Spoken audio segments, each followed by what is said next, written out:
미스스한 이야기. 오늘은 처참하게 살해당한 4명의 피해자와 유력한 2명의 용의자가 있는데도 끝내 진실을 밝히지 못하고 영원한 미제로 남겨진 사건. 미국 범죄 역사에서 대표적인 미제 사건 중 하나로 꼽히는 캐디 살인 사건에 대한 이야기입니다. 2025년 1월 3일 미국의 소설가 데이비드 켈러의 신간 캐디 사건의 진실이 출간됐습니다. 최근 44년 전 캘리포니아주의 한적한 시골 마을 캐디에서 일어난 살인 사건에 대해 다루고 있죠. 20년 동안 사건을 자체적으로 조사하며 목격자 및 참고인 100여 명 이상을 인터뷰한 데이비드 켈러는 출간 기념 인터뷰에서 의미심장한 발언을 남겼습니다. 진즉 해결되었어야 할 사건이 44년간 미제로 남은 이유가 무엇인지 궁금하지 않습니까? 데이비드 켈러가 말하는 사건의 진실이란 무엇이며 어떤 이유로 대중의 기억 속에서 잊혀진 캐디 살인 사건을 재조명한 것일까요? 진실을 알기 위해서는 먼저 사건의 시작점부터 짚어보아야 합니다. 1979년 7월경 36세의 주부 글레나 수 샤프는 폭력적인 남편을 떠나 5명의 자녀를 데리고 코네티컷에서 북부 캘리포니아로 이사했습니다. 무일푼 신세였던 수는 친오빠의 도움을 받아 작은 트레일러를 빌려 생활하게 되었죠. 좁아 터진 트레일러에서 엄마 수와 장남 존, 둘째 딸 쉴라, 셋째 딸 티나, 넷째 아들 릭과 막내 그릭이 생활하는 것은 결코 쉽지 않았지만 어려운 환경에도 아이들은 잘 적응해 나갔습니다. 수 역시 열심히 일을 한 덕분에 다음 해인 1980년 가을 캐디에 있는 28번 오두막집으로 이사할 수 있었죠. 캐디는 한때 관광객이 많이 찾아오는 휴양지로 펜션형 오두막집이 줄줄이 건설된 동네였는데 시간이 지나면서 사람들의 발길이 끊기자 빈집만 남은 곳이었죠. 지역 전체가 유령화될 것을 우려한 정부는 저소득층에게 싼 값에 빈집을 임대해주는 정책을 내놓았고 덕분에 수와 아이들도 비좁은 트레일러를 벗어나 큰 집으로 이사를 갈 수 있었던 겁니다. 시내에서 많이 벗어난 외곽에 있었지만 집 근처에 숲, 연못, 강이 있어 아이들에게는 낙원과 같았습니다. 이웃들끼리 사이도 좋아서 대문을 열어놓고 살았고 아이들끼리도 친해져 이웃집에서 자고 오는 날도 많았죠. 1981년 4월 11일 토요일 오전 11시 30분경 수는 신라와 그렉을 데리고 야구 선발전에 나갔던 넷째 아들 릭을 데리러 연마을 퀸시에 있는 겐더필드 공항으로 마중을 나갔습니다. 약 2시간 후인 오후 3시 30분경 장남 존과 그의 친구 다나는 친구들을 만나기 위해 히치하이킹을 해서 퀸시 시내 중심가로 향하는 모습이 목격되었죠. 수는 무사히 아이들과 함께 집으로 돌아왔고 저녁 8시경 둘째 딸 신라는 친구가 있는 27번 오두막집에서 자고 오겠다며 집을 나섰습니다. 시내에 나갔던 장남 존과 친구 다나도 돌아와서 쉬고 있었으며 엄마 수아 릭, 그렉 그리고 이웃집 소년 저스틴까지 총 6명이 28번 오두막집에 모였습니다. 셋째 티나는 신라와 함께 27번 오두막집에서 놀다가 밤 10시경 집에서 자겠다며 돌아가죠. 이 말대로라면 돌아간 티나까지 총 7명이 오두막에 있었다는 말입니다. 하루 뒤인 1981년 4월 12일 일요일 오전 8시경 27번 오두막집에서 하룻밤을 보낸 신라는 집으로 돌아왔습니다. 그리고 인생을 영원히 바꿔놓은 공포스러운 장면을 목격하게 되었죠. 거실은 피물로 흥건하게 물들어 있었고 바닥에는 처참하게 살해당한 세구의 시신이 누워 있었습니다. 지난 밤까지도 멀쩡히 인사를 나누었던 엄마와 오빠였죠. 존은 으깨진 얼굴이 위로 향한 채 누워 있었고 곁에는 존의 가장 친한 친구인 다나가 빳빳하게 굳어 있었습니다. 세 번째 시신 위에는 피로 물든 노란색 담요와 시트가 덮여 있었는데 바로 우리 엄마였어요. 세구의 시신은 의료용 테이프와 전선 등으로 결박된 상태였습니다. 날카로운 흉기에 여러 번 찔린 상처가 있었으며 살해 과정에서 피가 벽과 천장 등 사방으로 튀어 거실은 온통 피바다가 되어 있었죠. 현장을 목격한 신라는 찢어질 듯한 비명을 질렀고 비명 소리를 들은 이웃집 사람들이 쫓아왔습니다. 미국 범죄 역사상 가장 끔찍하고 무서운 장면으로 기억되는 캐디 살인 사건 현장은 이렇게 발견되었죠. 이웃들은 집안에 있어야 할 나머지 4명의 아이들을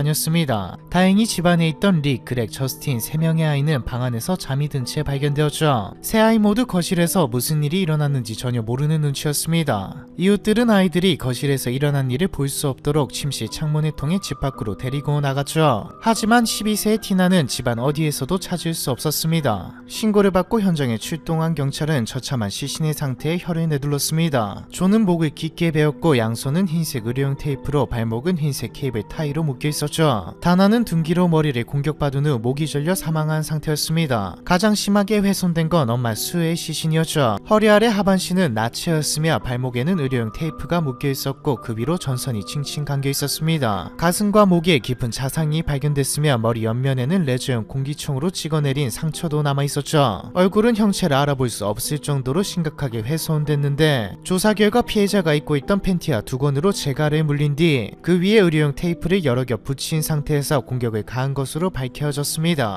하반신이 나체 상태였기 때문에 성폭행이 의심되었지만 부검 결과 성폭행 흔적은 발견되지 않았죠. 경찰은 주방의 나무 테이블 위에 나란히 놓여있던 정육점 칼과 망치, 존의 시신 근처에서 발견된 스테이크 칼이 흉기로 쓰였다고 추정했습니다. 시신에 남은 상처의 형태로 보아 현장에서 발견된 흉기 외에도 다른 종류의 망치 등이 사용된 것으로 보여져 신라가 티나가 사라졌다고 몇 시간이나 호소했기에 긴급 수색을 벌이는 한편 경찰은 이웃들의 대상으로 탐문조사를 진행했습니다. 사건 당일 신라가 머물렀던 27번 오두막집의 가족들은 간밤에 수상한 기척은 듣지 못했다고 증언했죠. 16번 오두막집에 살던 부부는 새벽 1시 15분에 비명소리를 듣고 잠에서 깼다고 진술했습니다. 하지만 단서가 될 만한 증언은 없었죠. 조사를 진행하던 경찰이 지목한 용의자는 이웃집 소년 저스틴의 계부이기도 한 마틴 스마트였습니다. 마틴과 그의 아내 마릴린은 피해자가 가깝게 지내던 이웃 중 하나로 26번 오두막집에서 살고 있었습니다. 마틴은 직업 군인 출신으로 제대 후 지역 술집에서 요리사로 일하고 있었죠. 사건이 일어났던 주말에는 존보 부베드라는 친구를 초대해 함께 시간을 보내고 있었습니다. 마틴과 아내 마릴린 그리고 친구 존은 토요일 저녁에 인근 술집으로 가던 중 피해자인 수의 집에 들러 함께 나가자고 권했지만 수가 집에 아이들이 있어서 외출할 수 없다고 거절해서 그냥 돌아갔다고 증언했죠. 세 사람은 일관된 증언을 하고 있었습니다. 경찰이 마틴을 의심한 이유는 마틴의 집에서 망치가 사라졌기 때문이죠. 마틴은 얼마 전 누군가가 망치를 훔쳐갔다며 결백을 주장했습니다. 단지 집안에서 망치가 사라졌다는 이유로 범인이라고 확정할 수는 없는 상황에서 생존자 중 한 명인 저스틴이 사건 당일 밤 피해자 수가 낯선 남성들과 함께 있는 것을 보았다고 새로운 증언을 내놓으면서 마틴은 혐의를 완전히 벗게 되었죠. 경찰은 저스틴의 증언을 토대로 피해자와 만났다는 두 남성의 몽타주를 작성했습니다. 20대 후반에서 30대 초반으로 둘 다 금태 선글라스를 착용했다고 하는데요. 한 명은 키 185cm 내외 장신이며 짙은 금발머리였으며 다른 한 명은 키 170cm 초반대이며 기름을 바른 검은 머리였다고 하죠. 경찰은 완성된 몽타주를 미국 전역에 배포하며 시민들에게 적극 제보를 요청했습니다. 그런데 문제는 몽타주를 그린 사람이 제대로 된 미술 교육은 고사하고 몽타주 기법에 대한 교육을 전혀 받지 않은 인물이었다는 점이죠. 미 법무부와 연방수사국에 소속된 최고의 몽타주 제작자를 섭외할 수 있는 상황이었는데도 불구하고 경찰은 지역 경찰을 돕기 위해 자원한 봉사자에게 몽타주 제작을 맡겼습니다. 그렇게 완성된 정확도와 완성도가 낮은 몽타주는 수사에 아무런 도움도 되지 못했죠. 경찰은 실종된 티나를 찾는 데에도 실패했습니다. 자원봉사자들과 경찰견까지 동원해 사건 현장을 중심으로 8km 반경까지 각자 패턴 수색을 실시하며 인근 지역을 이잡듯 뒤졌지만 그 어느 곳에서도 티나는 발견할 수 없었죠. 신라는 범인들이 엄마에게 저지른 만행과 남동생들은 남겨두고 어린 티나만 잡아갔다는 것을 두고 볼 때 여동생이 성적으로 괴롭힘을 받고 있지 않을까 두려움에 시달려 했습니다. 사건 발생 후 일주일, 한 달, 1년이 지나도록 여동생은 돌아오지 않았고 범인을 붙잡을 단서도 발견되지 않았죠. 그렇게 3년의 시간이 흐른 1984년 4월 22일 오두막집 단지에서 약 160km 떨어진 뷰트 카운티의 한 숲속에서 병을 수집하던 사람이 작은 두개골과 턱뼈 일부를 발견했습니다. 가족들이 애타게 찾아 헤맸던 티나의 유해 중 일부였죠. 하지만 발견 당시에는 신원을 추정할 수 있는 다른 단서가 없었기에 지역 언론을 통해 숲에서 어린아이로 추정되는 유골이 발견됐다는 정도로 보도되었습니다. 그런데 기사가 나간 직후 뷰트 카운티 보안관 사무소로 수상한 전화가 걸려왔죠. 뉴스를 보고 있는데 숲속에서 뼈가 발견됐다는 이야기가 나오더라고요. 혹시 몇 년 전 캐디에서 발생했던 살인 사건에 대해 아시나요? 그 사건에서 12살 소녀가 발견되지 않았잖아요. 혹시 그 소녀가 아닐까요? 끝까지 신원을 밝히지 않은 제보자는 캐디 사건에 대해 구체적으로 알고 있으며 유골이 티나의 것이라는 점을 미리 알고 있는 듯 보였습니다. 진범이거나 공범일 가능성이 높으며 양심의 가책을 느껴 직접 제보 전화를 걸었을 가능성이 높았죠. 하지만 안타깝게도 제보 전화에 대해서는 제대로 조사되지 않았습니다. 그런데 19년 후인 2013년 재수사가 시작됩니다. 마이크 갬버그 형사는 초기 수사 과정에서 법무부와 수사관들이 중요한 증거를 누락한 사실을 공개적으로 비판했죠. 그리고 수사를 재개하면서 두 명의 주요 용의자를 지목했습니다. 바로 피해자의 이웃이자 가장 먼저 용의자로 지목됐던 마틴 스마트와 그의 친구 존보 부베드였죠. 마이크 갬버그 형사는 혼자서 4명의 피해자를 제압하고 살해하기는 어려웠을 것이라고 보고 2인 이상의 공동범행의 가능성을 염두에 둔 상태로 수사를 진행했습니다. 갬버그 형사가 비판한 중요한 증거는 다름 아닌 편지였죠. 되죠. 마틴은 용의 손상에서 벗어나자마자 캐디를 떠났는데 직후 아내였던 마릴린에게 보낸 편지에 살인을 자백하는 듯한 내용이 적혀 있습니다. 나는 내 사랑을 얻기 위해 큰 대가를 치렀어. 4명의 목숨을 바쳐서 우리의 사랑을 지켜낸 거야. 수사팀은 조사 내용과 편지를 근거로 마틴이 캐딘 살인 사건의 진범일 것이라고 추정했죠. 수사 내용이 전해지자 사람들은 죽은 피해자 수가 마틴과 부적절한 관계를 맺고 있었으며 아내 마릴린이 불륜 사실을 알게 된 후 관계를 정리하는 과정에서 수를 살해했을 가능성을 제기했습니다. 살해 현장을 목격한 존과 다나도 함께 죽였으며 티나 역시 입막음을 위해 납치 후 살해했다는 주장이죠. 하지만 수사팀은 진실이 무엇인지 더 이상 밝혀낼 수 없었습니다. 유력한 용의자인 마틴 스마트는 2006년, 존 부베드는 1988년에 이미 사망해버렸기 때문이죠. 사건 현장이었던 28번 오두막집 역시 밤마다 귀신이 출몰한다는 이유로 2004년경 완전히 철거되어 추가 조사를 진행할 수 없는 상황입니다. 결국 피해자도 용의자도 사건 현장도 사라져버리면서 캐디 살인 사건은 영구 미제로 남게 되었죠. 미국 범죄 역사에서 초동 수사가 엉망으로 진행되었을 때 어떤 결과를 가져오는지 보여주는 최악의 사례로 꼽히며 무능한 경찰이라는 오명을 벗기 위해 아직까지도 수사가 진행 중인 캐디 살인 사건에 대한 이야기, 이번 편은 여기까지입니다.